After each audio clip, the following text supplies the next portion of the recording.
Hello there guys, and welcome back to the channel. So today a video that I should have made quite a while ago, but it is here nonetheless, and kind of on topic because Starlord is also getting a new synergy that will help him be more reliable or consistent with Mantis, that is.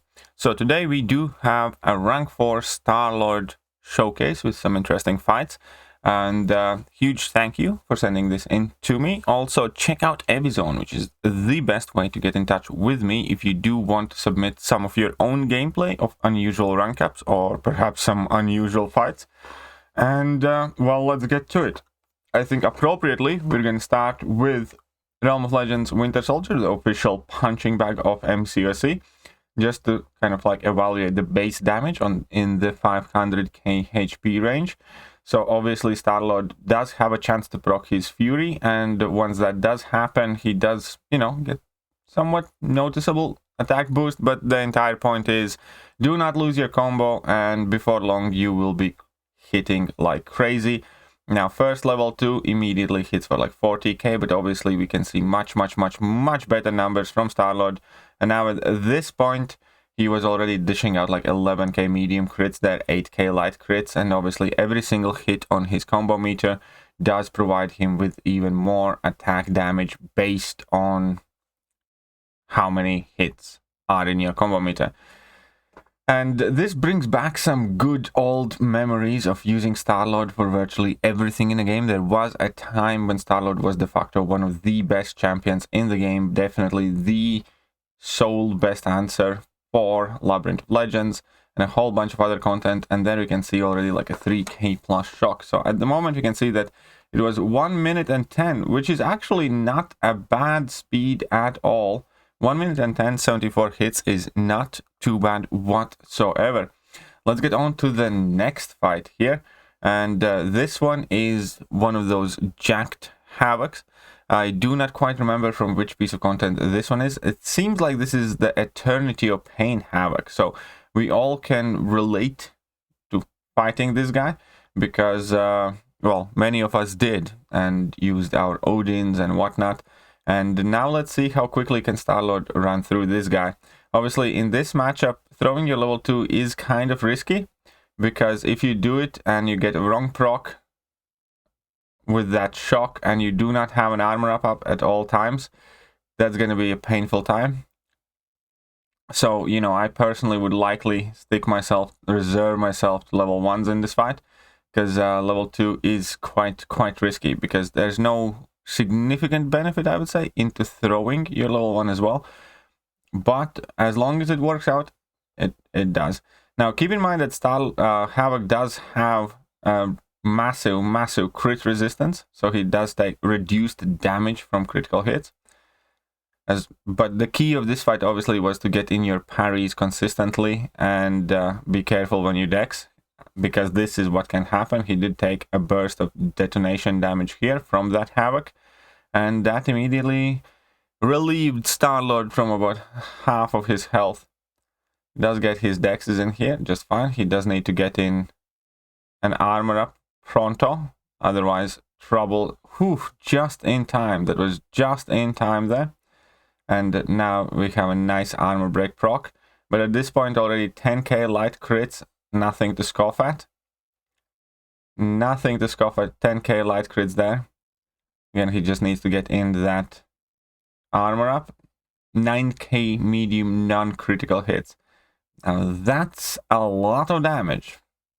14k medium crits. Again, Havoc does have a massive crit resistance, but that Havoc went down in 2 minutes exactly.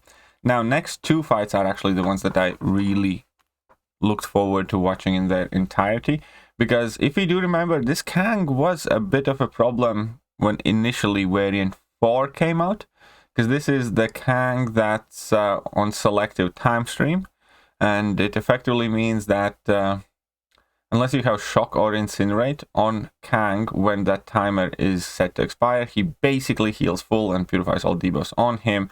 That's effectively kind of resetting the fight, except against Starlord, he isn't resetting the fight because Starlord hits increasingly harder and harder. So we'll see quite a lot of health bar juggling there. because the goal is to ramp up Star-Lord to a point where he can do the 100% damage to Kang within those 20 seconds. Because that is the time it takes for a selective time stream cycle to come around. So basically, he needs to start hitting hard enough to nuke down this Kang from 100% health to 0 health in 20 seconds or less. As we can see now, that massive heal already puts him back to full 178,000 health recovered. In other words, at the moment he was able to deal 178,000 damage within that 20-second window. And now he's definitely increasing that amount, as we saw that level 2 crit for like nearly 100k on the second hit. So again, Kang heals back to full, which is perfectly fine. He just needs to get out that level 1, and let's see how he gets along here. Again, just get out that level 1. We already see some juicy numbers in 22k crit.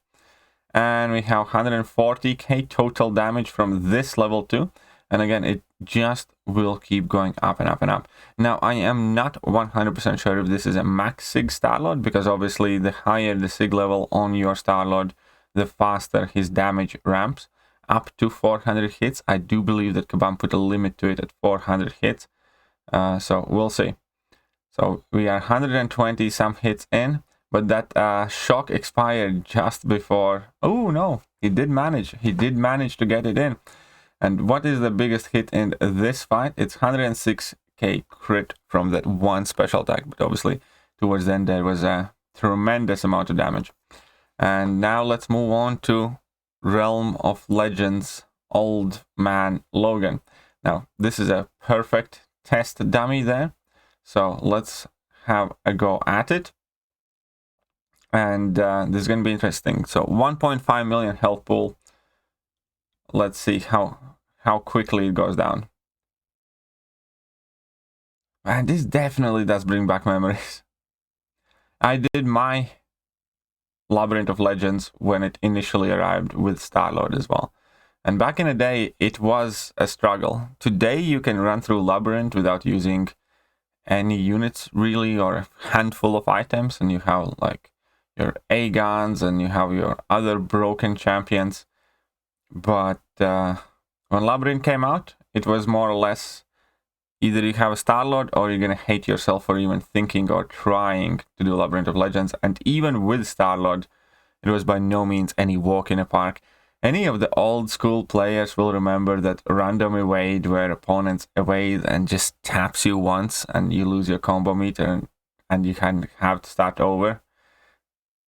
And especially if you did it at the very, very, very beginning, you did it with like a 5-star rank 3-star Lord or a 4-star Star-Lord, and there wasn't much time. If you get clipped even once, you lose your combo meter. That revive was almost effectively wasted, and each champion was still guaranteed to take a handful of revives pretty much. But that Old Man Logan obviously at this point is starting to go down significantly quicker. We have again 35k crit and their 50k hit that did not crit but already reached the damage cap of Labyrinth. And as you can see here, he's already critting 30,000 on his medium hits. So if this fight would carry on, all of his crits would effectively reach that damage cap, because that's very, very possible. I kind of wish we had Labyrinth of Legends X23 fight to do, because that was one of the most thrilling fights you could possibly do in Labyrinth with Star-Lord, where you had to get an insane combo in order to be able to outdamage that region. But you could do it. So we have 20k light crits now, 33k medium crits, and that Old Man Logan's health is just going away. Another 100k special, but only just because it's limited to that. 239, 149 hits, not too bad. Now this fight's also going to be quite interesting, because we will have the same principle that we had against Kang, except we have significantly bigger health pool. So this is the 7.1 boss, Gwenperion, And she also has selective time stream. Now in this fight, the best thing about it, the coolest thing about it is that she doesn't have a level 3. So you can be as aggressive as you possibly want. Nobody cares as long as you don't get hit by a special attack. But those specials are easy to evade, so you're kind of good. And here again, the mission is very simple. These are some of the better fights where to kind of test out your Star-Lord and see how high he can ramp up and what damage numbers. That is the essence of this video. That is what I want to see. I want to see how big of a medium hit or a special 2 crit we can get out of Star-Lord here. So again, she's going for her level 2. Nobody cares at the moment. He managed to do 120k damage within one life, well, selective time stream cycle. And let's just keep at it. So we have another level 2 from Gunperion. He's getting her down now to 73% before the 70%. So we still can see that we have quite a ways to go. You know, he can't even yet do 1/3 of her health as the total damage, even though he is already at, you know, relatively substantial combo. And here is another proposition.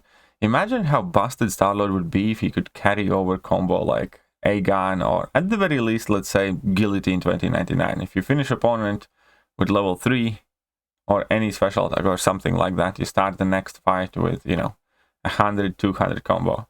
That'd be quite bonkers. I'd absolutely love to see Star-Lord get a bit of love from Kabam, because, you know, the base of the character is fairly specific, obviously. You know, he would never be like a everyday character, I would assume. But with slight changes, with slight modifications to Star-Lord's kit, they could easily make him relevant again as like a massive damage driver champion, at least for some game modes, at least for some things in the game. And he wouldn't require that much. So he has pushed himself to level 3 here. It'll be interesting to see that level 3 damage as well. So this is going to be 161k on that level 3. It's not too bad. Or 29k mediums now. So obviously, I will see if that's enough to get that Gunperion down. Keep in mind that Star-Lord still continuously keeps increasing his damage output with every single hit on his combo meter until he reaches 400. That is what I would want to see. I don't know if we get to 400. I doubt it. I suspect she's gonna die before that. But if we could get to 400 before he absolutely nukes her down, that'd be awesome. And now this is it, I think, because we do have the shock and the health is going away completely. So it was 188 hits, and the biggest hit there was 197,000. And then obviously the showcase would not be complete if we would not go into Star-Lord versus Star-Lord. Classic. Have a little mirror match here, because this is also the largest health pool opponent that's kind of like readily available and easily fought against in the game. So you have 3.3 million health, nearly 3.4 million health. Let's see in its totality, how many hits will this take? And how big of a numbers we will see on those mediums. You know, already after first level 2, the numbers are definitely respectable. You know, like, don't get me wrong, Star-Lord is not a champion that you will necessarily, you know, use every day, all day for loads and contests, because, you know, the reality is that, you know, his kit is not quite up to date, some of the newer champions, but at the same time, again, that is just a bit of a warm fuzzies watching Star-Lord ramp up and remembering it as something that we used to do daily for a ton of different problem content in the game. Again, look at those tiny little cute numbers while he's still under 100 combo. It's like, oh, he's trying his best, but he only crits for 18k mediums there. So I don't worry that Star-Lord will grow. Alright, so we have 18% of Labyrinth Star-Lord's health taken away. So 20%, 1/5, that represents what? 600k, 700k? Oh, wait. Brain spaz moment. But either way, 1/3 of it, well, a quarter of the health would represent like 800k, I would say. Close to it. So now he has done about 800k in 113 hits. I do want to see how quickly he's going to do the last 50%. That is going to be the most interesting thing. In this fight, last 50%, how many hits will it take? Because he's approaching that 50% quite quickly, and remember, he keeps hitting harder and harder and harder. Now we already have 19k light crits, 30 some k medium crits. That's 60%. So we're gonna take a look at the timer from 50% on that fight count. So approximately half of the first timer has gone by, and Star-Lord there is at 50% health now with 167 on the clock. So let's say 170-ish. So final 1.7 million, 1.7 million health to do. And 37k medium crits, not bad. 39k medium crits. That shock is also ticking there for like 7k. So 30 hits took down quarter of Star-Lord's health now at this point. So logic suggests he should finish before 130 hits on his combo meter, depending on crit RNG. Can he do it in 18 hits or less? There's 14 hits remaining. 44k medium, oof. That's just so pleasant to look at.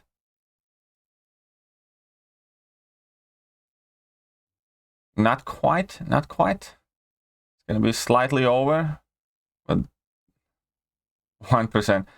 So we have 236 hits. So it means that he took 66 hits at the end there to do last 50% of Star-Lord in 4 minutes. It's just this is just one of those videos that's a bit of a food for the soul of an MCOC junkie veteran, I suppose. It's nice. Biggest hit somehow got through 99k. When was that? Need to take a look at which hit was 99k. Can only be in Assassin's range. Okay, so which hit is 99k? Yep, here we go. 99k level to non-crit. Yep. And if that crit... Now, those are definitely some very pleasing numbers and very pleasing fights. So huge thank you for submitting these clips. Always a pleasure to look at them. And as I said before, if you do have your own footage to submit, reach out to me via Amazon. It's by far the best way to do the file transfers and get in touch with me. And I'll talk to you soon. Later, guys.